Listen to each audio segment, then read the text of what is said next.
So hello everyone, स्वागत है आप सभी का एडुएक क्लासेस में। मैं हूं का दोस्त अमित और आज की इस लेक्चर में हम देखने वाले हैं क्लास 10th का सब्जेक्ट मैथ का चैप्टर नंबर 1 और जिसका नाम है रियल नंबर्स। और इस रियल नंबर का पहला क्वेश्चन हम लोग देखने वाले हैं। प्रश्नावली है ये 1.1।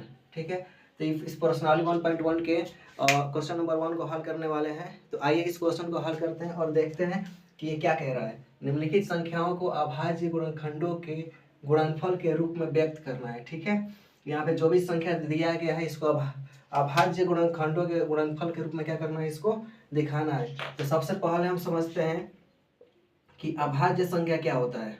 ठीक है, सबसे पहले समझते हैं कि अभाज्य संख्या क्या होता है, जिसको हम लोग क्या बोलते हैं, प्राइम नंबर। प्राइम नंबर इसको बोला जाता है। तो देखिए, अभाज्य संख्या का मतलब होता है कि वैसे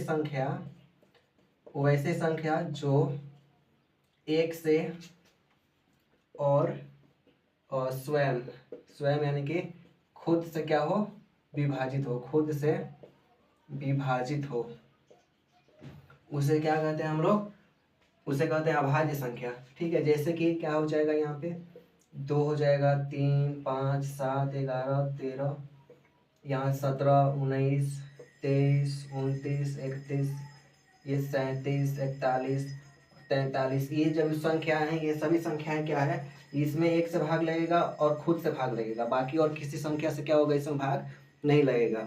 तो वैसी संख्या जिसमें एक से भाग लगे और खुद से भाग लगे उसको क्या कहते हैं हम लोग, अभाज्य संख्या कहते हैं, प्राइम नंबर उसको कहते हैं। ठीक है, तो इसी पे हम लोगों को क्या करना है, इसको गुणनफल के रूप में व्यक्त करना है। तो सबसे पहला क्वेश्चन हम लोग लेते हैं, 140 दे रखा है।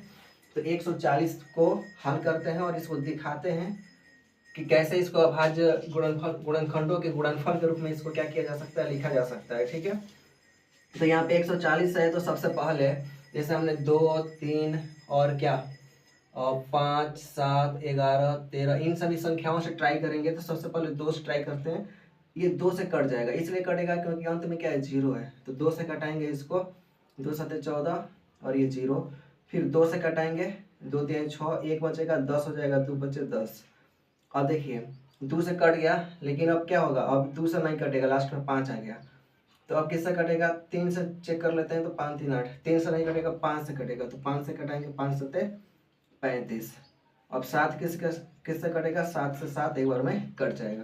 तो 140 को अब इस प्रकार से लिख सकते हैं हम लोग, 2 इंटू 2 इंटू 5 इंटू 7। तो देखिए 140 को यहाँ पे हम लोग क्या किए हैं, ये 2 2 5 और 7 ये कौन सी संख्या है, अभाज्य संख्या है। और 140 को हमने अभाज्य संख्या के गुणनखंडों के गुणनफल के रूप में इसको क्या किया गया, यहाँ पे लिख दिया गया है। ठीक है, तो इस तरह से इसका आंसर क्या हो गया, यहाँ पे 2 इंटू 2 इंटू 5 इंटू 7। चलिए उसी तरह यहाँ पे 2 नंबर क्वेश्चन को देखते हैं। 150 को क्या करना है, गुणनफल के रूप में लिखना है इसको।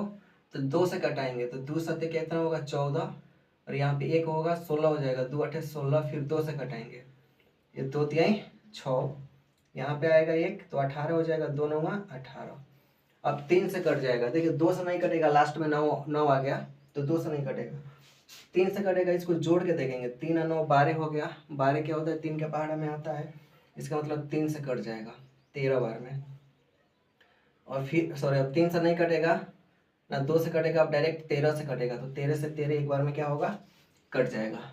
ठीक है, अब इसको हम लोग कैसे लिख सकते हैं, यहाँ पे 156 को हम लोग लिख सकते हैं 2 इंटू 2 इंटू 3 इंटू 13।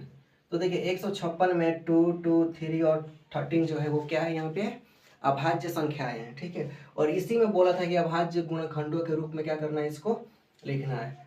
अब सेम आइए अब थर्ड नंबर क्वेश्चन को देखते हैं। यहाँ पे 3825। तो सबसे पहली बात कि ये संख्या जो है 2 से नहीं कटेगा, बिकॉज इसके लास्ट में क्या है, 5 है, इसलिए 2 से इसमें भाग नहीं लगेगा। 3 से ट्राई करते हैं। तो 3 से कोई भी संख्या कब कटता है, उसको जोड़ के देखेंगे। और 3 8 11, 11 और 2 13, 13 5 18। तो 18 जो है 3 के पहाड़ा में आता है, इसका मतलब ये 3 से कट जाएगा। तो 3 से कटाइए, 3 से 3 एक बार में, 3 दूना 6 हो जाएगा, 2 बचेगा, ये 22 हो जाएगा, 3 7 21, फिर 1 बचेगा, 3 बचे 15। ठीक है, अब क्या होगा, फिर 3 से कटेगा, 3 चौका 12, 3 दूना 6, 3 बचे 15, 4 2 6 5 11। अब 3 से नहीं कटेगा, 5 से कटेगा, अब लास्ट में 5 है, इसलिए 5 से कट जाएगा। 5 8 40, 2 बचेगा, 50 25। फिर 5 से घटाएंगे, अब इसको 17 बार में क्या होगा, ये कट जाएगा। अब 17 से 17 एक बार में कट जाएगा।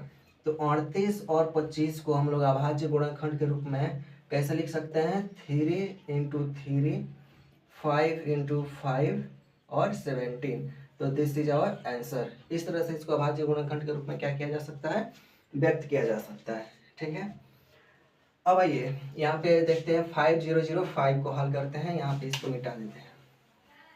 4 नंबर क्वेश्चन लिखा हुआ है कि 5005, तो इसको हम लोग 5 से कटाएंगे, लास्ट में 5 है इसलिए क्या होगा, ये 5 से पूरी तरह से कट जाएगा। तो 5 से 5 एक बार में कटेगा, ये 0 उतारेंगे, फिर 0 उतारेंगे और 5 से 5 एक बार में कट जाएगा। अब ये संख्या किससे कटेगा, 99 हो जाएगा, एक बचेगा, 11 एकम 1। चूंकि चलिए 11 से एक बार में कटा दिए, ये माइंड में क्लिक किया। अब इसको 7 से कटाते हैं, तो 13 7 91 कट गया, फिर 13 से कट जाएगा एक बार में। तो देखिए 5005 को किस प्रकार लिख सकते हैं हम लोग, 5 इंटू ये 7 इंटू 11 इंटू 13। तो इस फॉर्म में इसको हम लोग क्या कर सकते हैं, अभाज्य गुणनखंड के रूप में इसको लिख सकते हैं। ठीक है, अब चलिए यहाँ पे इस संख्या 7429 को देखते हैं। 5 नंबर 7429, तो इसको कटाएंगे हम लोग, तो 2 से नहीं जाएगा भाग, इसमें 2 से नहीं लगेगा। 3 से देखते हैं, 7 4 11, 11 12 13, 13 और 9 3 22, तो ये भी नहीं जाएगा, 3 से नहीं जाएगा। 4 से तो कटाएंगे नहीं, 5 से भी नहीं जाएगा, 6 से 7 से, 7 से नहीं जाएगा, 8 से 11 से क्या होगा, ये 12 13 14 15 17 से जाएगा ये वाला। ठीक है, तो ये अब यहाँ पे ये किससे कट जाएगा, 23 से कट जाएगा। 23 से कम है कि यहाँ पे 20 बचेगा 7, और 23 में कितना हो जाएगा, यहाँ पे 19 से, ये 17 से इतना बार में कट गया। अब ये किससे कटेगा, 19 से कटेगा। ठीक है, तो 19 दूना 38 और 5 बचेगा, 19 3 57। अब 23 से कट जाएगा एक बार में, तो 74 29 को हम लोग क्या लिख सकते हैं, 70 इंटू 90 इंटू 23। ठीक है, तो मेरे भाई मेरे दोस्त, ये रहा क्लास 10th के सब्जेक्ट मैथ का 1.1 का पहला क्वेश्चन जो रियल नंबर से है। तो अगर आपको ये वीडियो अच्छा लगा हो तो चैनल को सब्सक्राइब करें और लाइक करें। मिलते हैं अगले वीडियो में बाकी और सभी क्वेश्चन।